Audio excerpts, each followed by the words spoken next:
अभी तक हम इंसाफ के पीछे भाग रहे हैं। आजम स्वाति ने पहला घर गिराया, दोबारा घर बना लिया, वो कब्जा करने के लिए वो हमारे साथ झगड़ा किए, पुलिस को कॉल किया तो उसने FIR हमारे ऊपर आया। अगर आप सुप्रीम कोर्ट में खामोश बैठोगे तो हम आपको 50 लाख रुपए और जो आपका घर गिराया वही हम आपको दे देगा, और अगर आपने कुछ बोला तो हम किसी गुंडे को 10-12 लाख रुपए देकर आजम स्वाति आपको फैमिली समेत ख़त्म कर देगा, आपका पता भी नहीं चलेगा। हम पे हमले किए, हम तो खुद एक टाइम का रोटी नहीं कमा सकते तो एक बड़े मिनिस्टर के ऊपर क्या हमला करेंगे? यार हम पागल है, हम गरीब लोग हैं, क्यों इतने बड़े पहाड़ से टक्कर ले? उस आदमी को ये लोग तरक्की दे रहे जो इंसानियत की काबिलियत ही नहीं है, जिसमें इंसानियत बिल्कुल है ही नहीं।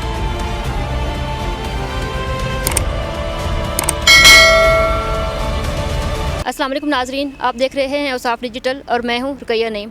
नाजरीन, इस वक्त मैं मौजूद हूं नेशनल प्रेस क्लब के सामने और यहां आपको मेरे बैकग्राउंड पे एक फैमिली नज़र आ रही है और छोटे छोटे बच्चे नज़र आ रहे हैं जिन्होंने प्ले कार्ड उठा रखे हैं जिन पर आज़म स्वाति के जुल्म से बचाया जाए के नारे दर्ज हैं।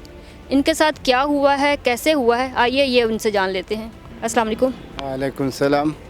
क्या नाम है आप? नियाज़ मोहम्मद। यहाँ आपने जो प्ले कार्ड उठाए हुए हैं, बच्चों ने उठाए हुए हैं जिन पर लिखा हुआ है आज़म स्वाति के जुल्म से बचाया जाए, हमें इंसाफ दिया जाए, क्या हुआ था कि वाक़या क्या हुआ है? वाक़या ये हुआ था कि हमारे गाय जो है वो सीढ़िया में उधर सीढ़िया की जगह पे गया था। आज़म स्वाति के नौकरों ने अंदर बांध करके हमारे जो है ना बच्चे उसके पीछे गए, तो फिर उसने आके हमारे घर में हमारे साथ लड़ाई की है, हमको जेल भेज दिया था। वो सुप्रीम कोर्ट ने एक्शन भी लिया था। फिर जो हम सुप्रीम कोर्ट जा रहे थे तो उस वक़्त ये आज़म स्वाति साहब और इनके बेटा उस्मान स्वाति साहब, पिदा मोहम्मद ख़ान साहब, गुल ज़फ़र साहब, MNA साहब, ये सारे उनने मेरे साथ वादे किया था कि आप जो है सुप्रीम कोर्ट में कुछ न बोलो, हम आपको जो है वो बच्चों को नौकरियाँ भी देंगे, हम आपको ये घर भी देंगे, सारी चीज़ें करके उसने हमको बताया था कि आप जो है इनको ऐसे बोल दो सुप्रीम कोर्ट में। जब हम सुप्रीम कोर्ट में सारी चीज़ें करके उसको बता दिए, जब हम आ गया तो अभी 3.5 साल हो गया, हम उनके घरों में भी जाते हैं, उनके फ़ोन भी करते हैं, आज तक उसने हमारे कुछ पूछा ही नहीं, आज तक हमने उनकी जो बातें हैं वो पूरा नहीं किया, उसने वादे पूरा नहीं किया। हम उसको कहते हैं खुदारा अल्लाह के, अगर आप अपने आप को मुसलमान कहते हो तो आओ, आपने मेरे साथ जो बातें किया उनको तो पूरा करें। पिदाज सेनेटर पिदाज साहब हैं, अभी जो है ना वो मलकन डिवीज़न मलकन एजेंसी के सेनेटर है। आज़म स्वाति के साथ आपका झगड़ा किस बात पे था? बात है ये सीढ़िया के उधर जगह पे उधर गाय थी, गाय उसने अंदर दबा दिया था और उसने नौकर आके हमारे बच्चों के साथ ये था, मेरी बीवी था, इनके साथ उसने लड़ना शुरू किया हमारे घर के अंदर ही। गाय जो थी वो किन की? वो गाय जो थी हमारी थी। वो असल में उससे पहले उसने हमारे जो है ना वो स्वाति साहब ने हमारे घर को भी गिराया था, हमारे घर को भी उसके स्वाति साहब के बेटे ने गिराया था, क्योंकि जो बड़े होते हैं वो तो होते ही बदमाश, उनके जो है ना वो हर वक्त अपने आप को साफ करना चाहते हैं, तो वो जगह पहले घर भी गिराया था उससे पहले, फिर वो गाय दबा दिया। अब वो गाय को भी उन लोगों ने जो है ना वो किसी के थ्रू पे जहर दे के उसको मरवाया, वो गाय भी मर गया। ये इतने तो वो अपना बदला लेने में वो जो है वो कसर नहीं छोड़ते। अभी उसने हमारे ऊपर ये भी दर्ज किया, जुल्म भी हमारे साथ हुआ, पर्चा ये दर्ज किया कि ये आपने हमारा इज़्ज़त ख़राब किया हुआ है, इसलिए जो है ना हमारे इज़्ज़त को नुकसान पहुंचा, तो ये जेल भी हमको डाला, जुल्म भी हमारे साथ हुआ। अब पर्चा भी उसने दर्ज किया कि भाई आप जो है ना वो हमारा इज़्ज़त ख़राब की है। अभी वो हमारा केस 3.5 साल हुआ कि चल रहे। आपके कितने अफराद जेल में गए थे, कब गए थे और किस जेल में गए थे?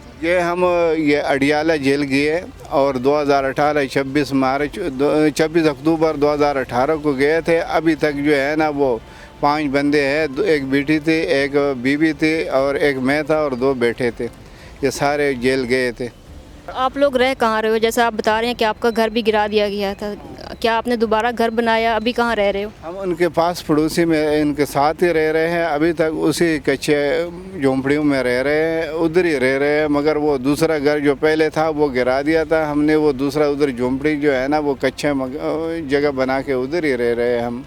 यहाँ पर बैठने का आपका मकसद क्या था? आपको यह क्या उम्मीद है कि यहाँ से आपको क्या हासिल होगा? सर वो एक माचिस से जो है ना वो पूरा जो है जंगल को भी आग लग सकते हैं। हम यही कहते हैं कि यहाँ से हमको इंसाफ मिल सकता है इंशाल्लाह। हमने एक हमारे ऊपर जो है ना ऐसे लोगों जैसे आप लोगों के मीडिया वाले یہ جو ہے نا بات اچال کر کے ان کو بھی غیرت آ جائیں گے، انشاءاللہ وہ ہمارے جو ہے نا بات پورا ہو جائے گی۔ تو آپ نے یہاں کوئی کیمپ لگانا ہے یا دھرنا دیا ہوا ہے آپ؟ ہم نے یہ دھرنا دیا ہوا ہے، انشاءاللہ ابھی تو شروعات ہو گیا ہے، انشاءاللہ آگے جو ہے نا وہ اللہ خیر کریں گے، انشاءاللہ دھرنا بھی دے، اور جب تک ہمارے بات نہیں ہوگا تو اس وقت انشاءاللہ ہم یہ ادھر ہی رہیں گے، اللہ خیر کریں گے، اللہ پاک انشاءاللہ اس میں برکت ڈال دیں گے۔ آپ نے ایف آئی آر درج نہیں کروائی؟ ابھی ایف آئی آر تو پہلے درج ہوا تھا، وہ کیس ہی چل رہے ابھی تک۔ وہ ایف آئی آر تو پہلے ایف آئی آر تو وہ یہ خود بخود سپریم کورٹ کے بعد ہی درج ہوا ہے، مگر ابھی تک جو ہے وہ کیس ہی چل رہا ہے۔ تو یہاں آپ جو بیٹھے ہیں بالکل مطلب آپ نے 3-4 پلے کارڈ اٹھا رکھے ہیں، بیٹھے ہیں، آپ کے بچے بھی بیٹھے ہیں، تو یہاں آپ کو کیا لگتا ہے کہ کیسے آپ گزارا کریں گے؟ یہاں گراسی پلاٹ میں آپ کا گزارا ہو جائے گا 1 دن 2 دن 3 دن کیسے؟ اللہ خیر کرے، انشاءاللہ وہ کچھ نہ کچھ تو کریں گے، چادری لے آئیں گے، کچھ تو کریں گے نا، آخر انشاءاللہ رات ہو گیا تو پھر دیکھے جائے گی کہ کیا کرے گا ہم۔ آپ کیا کرتے ہیں؟ میں دیہڑی مزدوری کرتا ہوں میڈم۔ تو آپ کو کیا نظر آتا ہے کہ آپ کو انصاف یہاں پر ملے گا؟ انشاءاللہ ہمیں تو پورا یقین ہے کہ ہمیں انصاف ملے گا۔ دراصل بات ایسا شروع ہوا تھا، شروع میں اعظم سوتی نے ہمارا ایک پہلا گھر گرایا، اس کا بیٹا اور اس کے گارڈ وغیرہ آئے اور ہمارے گھر کو گرایا۔ سیڑھیوں کی زمین میں ہمارا گھر تھا، کچا گھر بنایا ہوتا، اس میں اعظم سوتی کا کیا کام کیا وہ ہمارا گھر گرائے؟ تو اس نے جب گھر گرایا پھر بعد میں اس جگہ میں ہم نے دوبارہ گھر بنا لیا، وہ قبضہ کرنے کے لیے وہ ہمارے ساتھ جھگڑا کیے، پھر ہمارا گائے کو ادھر باندھا ہے۔ سیڑھیوں کی زمین میں گائے چر رہے، ہمارا گھر ہے، ہم اپنے زندگی کا گزارا کر رہے، بس زندگی گزر رہے، مجبوری میں گزر رہے، غریبی کا زندگی گزار رہے۔ آپ امیر ہو، فارم ہاؤس میں رہتے ہو، آپ اپنے فارم ہاؤس میں خوش، ہم اپنی جھونپڑیوں میں خوش، ہمیں کیوں چل رہا؟ ہم نے یہ جب بات بولا تو اس کا بیٹے نے ہمارا گائے پکڑا تھا، ہمارے ساتھ جھگڑا کیا۔ بعد میں ہم نے پولیس کو کال کیے، جب پولیس کو کال کیا تو اس نے ایف آئی آر ہمارے اوپر آیا۔ ہمارا ایف آئی آر کوئی نہیں لکھا، کسی نے نہیں لکھا، نہ پولیس نے نہیں لکھا، نہ کسی نے۔ بعد میں جب سپریم کورٹ کے بعد جب سپریم کورٹ نے نوٹس دیا اس کے بعد ہمارا ایف آئی آر خود لکھ گیا۔ جس نے لکھا ہمیں یہ بھی پتہ نہیں تھا کہ کس نے درج کیا کس نے نہیں کیا، پر سپریم کورٹ میں بات جانے کے بعد جب سپریم کورٹ نے ان لوگوں کو تحقیقات کے لیے بلایا کہ یار اسی طرح کے ان کا ایف آئی آر لکھو، کراس ورشن دوبارہ بعد میں ہوا، پہلا ہمارا ایف آئی آر کسی نے نہیں لکھا، نہ پولیس نے، نہ ایس ایچ او نے، نہ کسی اور نے ہمارے ایف آئی آر نہیں لکھا۔ بعد میں بات رہی ہمارے جب سپریم کورٹ ہم جا رہے تھے تو سپریم کورٹ جانے سے پہلے ہمارے ایم این اے گلظفر خان باجوڑ ایجنسی کا ایم این اے اور ملکنڈ ایجنسی کا جو سینیٹر ہے سینیٹر فدا محمد خان، وہ ہمارے گھر رات کو آئے اور ہمیں 2-3 باتیں ایسے بولی، ہمیں بتایا کہ اگر آپ سپریم کورٹ خاموش نہیں بیٹھو گے اور سپریم کورٹ میں آپ کچھ بول دو گے تو پہلا تو میری ایک بات سن لو، اگر آپ سپریم کورٹ میں خاموش بیٹھو گے تو ہم آپ کو 50 لاکھ روپے اور جو آپ کا گھر گرایا وہی ہم آپ کو دے دے گا، آپ کے ساتھ ہم انصاف کرے گا، اور اگر آپ نے کچھ بولا تو ہم کسی گنڈے کو 10-12 لاکھ روپے دے کر اعظم سواتی آپ کو فیملی سمیت ختم کر دے گا، آپ کا پتہ بھی نہیں چلے گا۔ تو یہ بات ہمارے باپ کو بتایا تھا، ہمارے گھر میں آ کر دونوں نے بتایا، اور پھر بعد میں ہم جب سپریم کورٹ خاموش رہے، ہم نے کچھ نہیں بولا، ہم نے اس کو بس خاموشی سے بیٹھے، تو بعد میں وہ بول رہے تھے کہ آپ کے ہر مطالبے کو مانے گا پر آپ چپ چاپ بیٹھ جاؤ۔ ہم جب چپ چاپ بیٹھے، ہمارا نہ وہ مطالبے کو مان رہا تھا اور نہ اس نے ہمارے ساتھ کوئی اچھا کیے۔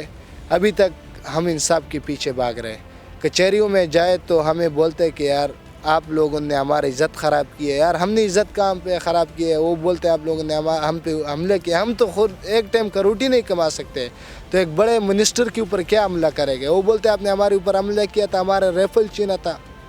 ارے بھائی ریفل بھی آپ کا تھا، فائرنگ بھی آپ نے کی تھی، ایف آئی آر بھی آپ نے درج کیا تھا، جیل بھی آپ نے بھیجوا تھا۔ ہم تو غریب آدمی ہیں، نہ ہمارا بھی کوئی سنتے اور نہ کبھی کسی غریب کا کوئی سنے گا۔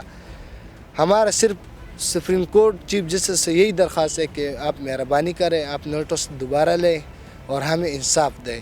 ہمیں ابھی تک ہمارے اوپر اور الزام لگا رہے ہیں، ہمارے اوپر ہمارا کراس ورشن ابھی تک چل رہا ہے، ہمارا وکیل کو بھی وہ لوگ دھمکاتے رہتے ہیں۔ خواتین کے ساتھ بھی کبھی بدتمیزی کی؟ خواتین کے ساتھ میڈم ظاہری بات ہے یہی بدتمیزی ہے، اگر کسی کے گھر کے اوپر ہمارے گھر کے اوپر حملہ کیا، ہماری سوالدہ کے اوپر ان لوگوں نے ہاتھ اٹھایا۔ میں اندر گھر میں کھانا کھا رہا تھا، جمعے کی نماز پڑھ کر گھر آیا تو جب دیکھے تو हमारा वालदा कपड़े धो रहा था, वो हमारे घर के ऊपर आया, हमारे घर के ऊपर उन लोगों ने हमला किया। और बाद में जब बात हुई, अभी कचहरी में बात चल रही, तो वो लोग बोलते हैं कि नहीं, इन लोगों ने हमारे घर में हमला किया। यार हम पागल है, हम गरीब लोग हैं, क्यों इतने बड़े पहाड़ से टक्कर ले? पर आप लोगों ने मजबूर कर दिया, वो लोग हमारे घर में हमला करके। ज़हरी बात है, हमें भी फिर जवाब भी तो कुछ देना था। तो हम जब बाहर आए, उसके साथ हाथापाई शुरू हुए, झगड़ा शुरू हुए, उन लोगों ने फायरिंग की, हमने 15 पे कॉल चलाया। तो फिर आकर पुलिस आए, और पुलिस भी आकर हमें उठा के लेकर गए। उन लोगों को कुछ नहीं बोला, बस उन लोगों की सिर्फ एक बात थी, हलन के कॉल भी हमने की थी, फिर भी उल्टा जेल में हम गए। यही बात है ना कि लाठी भी मेरी और मारा भी मुझे। तो बात यह है कि हमें सिर्फ और सिर्फ चीफ जस्टिस सुप्रीम कोर्ट ने हमें एक बार मौका दिया था, और उस वक़्त भी हमें उसने धमकाया था। मैंने हमारे घर में आकर हमें धमका रहा था, अगर आपने इस तरह कुछ बोला तो फैमिली समेत आपका कुछ पता नहीं चलेगा। और अभी जब वो MNA गुलज़फ़र ख़ान को फ़ोन करो तो वो फ़ोन नहीं उठाता, उसके घर जाओ तो घर में होते हैं, वो चुप जाते। एक साइंस टेक्नोलॉजी वज़ीर से लेकर अभी वो उसको बिना किसी इन्फॉर्मेशन के उसे और भी तरक्की दे रहे, रेलवे वज़ीर बना रहे। अभी तो मेरा तो और भी इसमें शक है कि इमरान खान उसे शायद वज़ीर आज़म भी दोबारा अपनी जगह भी रखेगा। पर बात यह है कि उस आदमी को ये लोग तरक्की दे रहे जो इंसानियत की काबिलियत ही नहीं है, जिसमें इंसानियत बिल्कुल है ही नहीं। इंसानियत क्या कि उसमें कोई इंसाफ ही नहीं है। वो एक गरीब के साथ वादे नहीं पूरे कर सकते, वो गरीब के एक मुतालबे नहीं पूरे कर सकते जो उसने ज़्यादती किया हो, तो मुल्क के मुतालबे क्या पूरे करेगा। जी नाजरीन, ये मासूम बच्चे जिनके हाथों में किताब होनी चाहिए थी, वो इंसाफ के असूल के लिए हाथों में प्ले कार्ड उठा के बैठे हैं। क्या यही है नया पाकिस्तान? इसका फ़ैसला आवाम करेगी। कैमरामैन अहमद ख़ान के साथ रुकैया नईम, औसाफ डिजिटल, इस्लामाबाद।